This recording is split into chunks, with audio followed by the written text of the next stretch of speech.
नमस्कार दोस्तों, India news के डिजिटल प्लेटफॉर्म पर आपका स्वागत है। अमेरिका और चीन के बीच शुरू हुआ ये इकोनॉमिकल वॉर अब धीरे धीरे पूरे दुनिया पर छा गया। शुरुआती दौर में अमेरिका ने चीन पर इकोनॉमिकली कब्जा करने के लिए, या कहा जाए मार्केट पर कब्जा करने के लिए, इस टैरिफ की बात कही थी। डोनाल्ड ट्रंप के राष्ट्रपति बनने के बाद अब इसे लोग साकार होता देख रहे हैं। अमेरिका और चीन के बीच इस इकोनॉमिकल युद्ध ने अब पूरी दुनिया में अलग अलग तरीके की शक्ल ले ली है और सीधे तौर पर कहा जाए तो वैश्विक दुनिया में इसका सीधा असर देखने को मिल रहा है। खासतौर पर चीन और अमेरिका से शुरू हुआ ये दो पक्षीय युद्ध अब पूरी दुनिया पर अपना असर दिखाना शुरू कर चुका है। जहां निफ्टी और सेंसेक्स के एक के बाद एक अंकों के लुढ़कने के बाद से ही कई देशों में इंडस्ट्रियल डेवलपमेंट पर इसका सीधा असर देखने को मिलेगा। खासतौर पर मेटल यानी जो धातुओं का बाजार है वो मंदा पड़ता दिखेगा।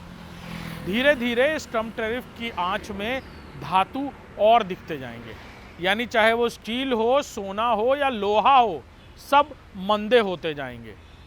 भारत में भी इसका सीधा असर देखने को मिल रहा है। वहीं चीनी बाजार की बात करें तो वहाँ भी स्टील और मेटल अलॉयज़ के दामों में भारी गिरावट आती नज़र आ रही है। सीधे तौर पर कहा जाए तो इंपोर्ट ड्यूटी इस कदर बढ़ने के बाद बड़े पैमाने पर रॉ मटेरियल की सप्लाई या फिर सस्ते रॉ मटेरियलों को दूसरे देश से मंगाने के बजाय अपने ही देश से इस्तेमाल करना ज़्यादा मुफीद होगा।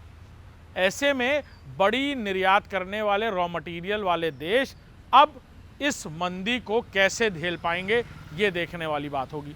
भारत के साथ साथ चाइना भी उन देशों में है जहां पर बड़ा स्टील प्रोडक्शन होता है और अब इंडस्ट्रियल डेवलपमेंट के लिए सबसे अहम मटेरियल स्टील अगर इंपोर्ट नहीं होगा तो सीधे तौर पर कहा जाए तो इतने बड़े पैमाने पर उसका आयात या निर्यात, या कहा जाए कि उसका शोधन करना या उसको निकालना और फिर उसे इस्तेमाल करना सीधे तौर पर उसकी मंदी होना बिल्कुल तय कर देगा। और यही हो रहा है कई सारे ऐसे अलग अलग धातुओं के साथ, चाहे वो स्टील हो, लोहा हो या फिर सोना। भारत में सोने के दाम पर भी सीधे तौर पर इस ट्रम्प टैरिफ का असर पड़ा है। तकरीबन 24 कैरेट में 1800 रुपये की गिरावट देखी गई है और इसी तरह चांदी पर भी इसका असर पड़ा है और लगभग सभी मेटल अलॉयज़ पर इसका असर आने वाले दिनों में देखने को मिलेगा।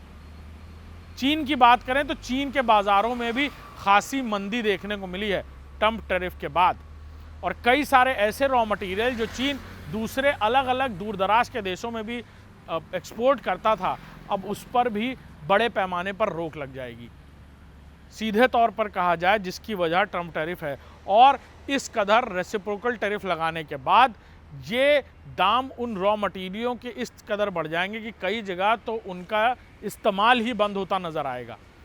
चीन भी उन देशों में से है जिसमें बड़ी तादाद पर रॉ मटेरियल का इंपोर्ट होता है। इंपोर्ट भी होता है और एक्सपोर्ट भी होता है।